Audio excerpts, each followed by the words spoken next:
The United States of America has always been a beacon of hope. Our founding fathers set out guiding principles in the Declaration of Independence, and the Statue of Liberty welcomes the stranger to join us in this land of freedom and opportunity. My grandfather was one of those strangers.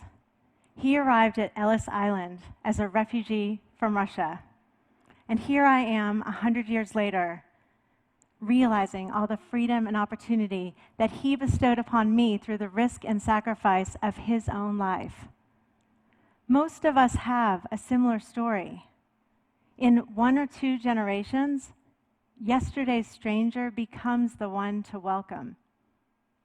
Today, in my role as an immigration lawyer, I've had the opportunity to welcome hundreds of migrants and refugees from all over the world, people like my grandfather, who come not to change this country, but to realize their full potential as humans.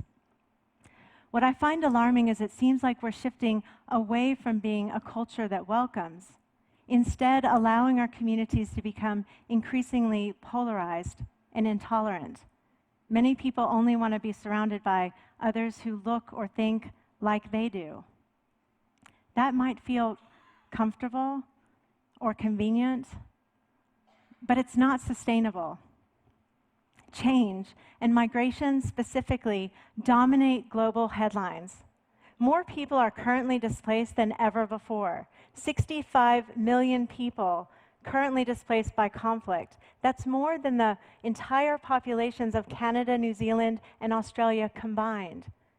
And others migrate for opportunity or love, or because their parents brought them. In the United States, the undocumented population alone is about 11 or 12 million people. This is our collective reality. And here we are, you and me, products of our collective history.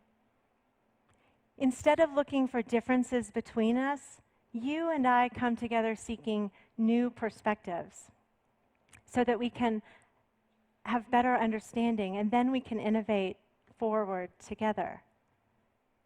My challenge is to you, can we be brave and humane enough to apply that same attitude to everyone around us, no matter what they look like or where they come from?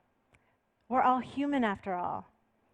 And polarization only perpetuates the myth of otherness, which leads to feelings of uncertainty about others and fear.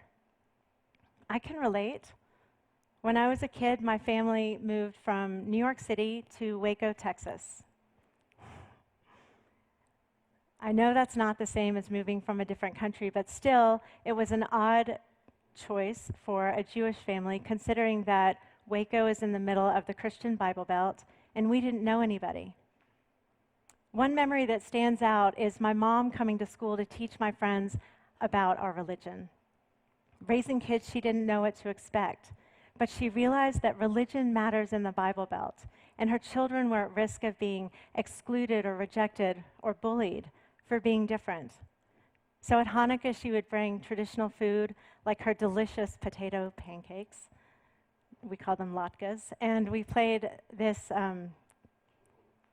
Jewish game, the dreidel game, with a spinning top with Hebrew letters on the sides. The way she engaged my friends helped them to see us as normal people who happen to have different customs and beliefs. It also helped me to feel comfortable in my own skin and to trust that my friends would accept me for who I am. 3 things about that story are significant. First, my mom came into the school hopeful. She desired and believed in a positive experience for everyone. Second, she exercised agency. Instead of waiting for someone else to do something, she took initiative, personal responsibility. And third, she used communication, personal interaction to build connection and deeper understanding. And with hope, agency, and communication, she came into my class really humble, like, this is just what we do, and we thought you might want to know because maybe you never met anyone Jewish before. She realized that uncertainty lingers in the unknown, and that's where fear breeds, including her own fear. There always seem to be these two forces at work, hope and fear. Hope requires courage. Fear does not. It takes courage and vulnerability and even faith in others to overcome fear and confront uncertainty the way my mom did. She was building community. My experience growing up influences the way that I interact with my clients and actually with everyone.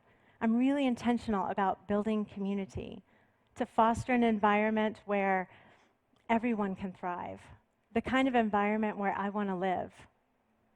What I didn't anticipate was how much richness and meaning my clients would add to my life. Some of them become really good friends and even family, like my goddaughter, Grace, who I love. She was born in the United States just 2 weeks after her family was granted political asylum from Haiti.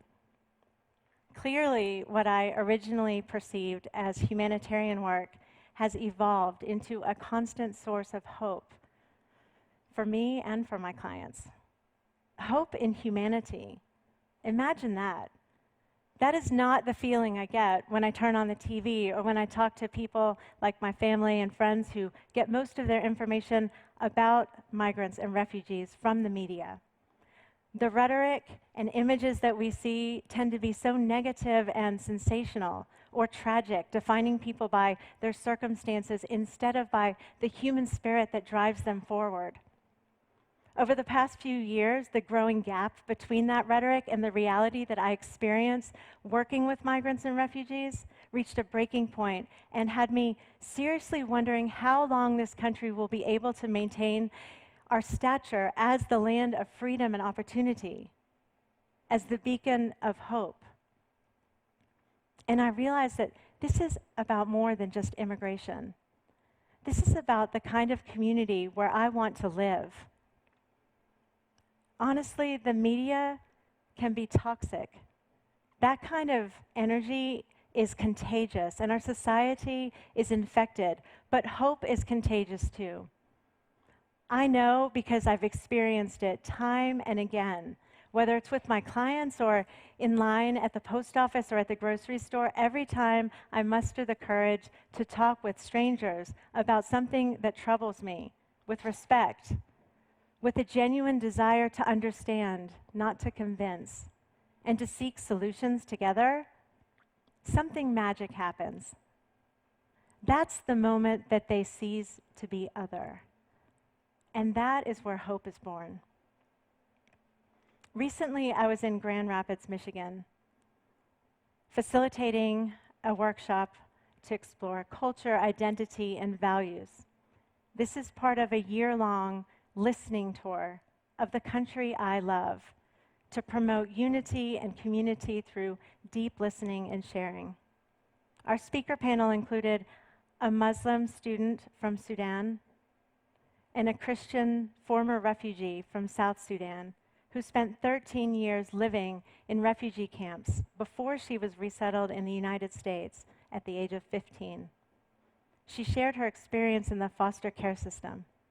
They placed her with a Muslim family, and she refused because back home, she knew the Muslims as those bad people who destroyed her country. But then she turned to the girl from Sudan and she said, "But now I look at you and I see a human being, my sister, and I want to hug you because we're here together in America. Here I've had the opportunity to meet all kinds of different people, and I know that those labels don't define us." It might take courage and more effort to reach through our comfort zones, to build community, but that kind of human connection can restore your hope in humanity. The process is liberating and expansive because actually our comfort zones are limitless if we only have hope and seek to understand. Thank you.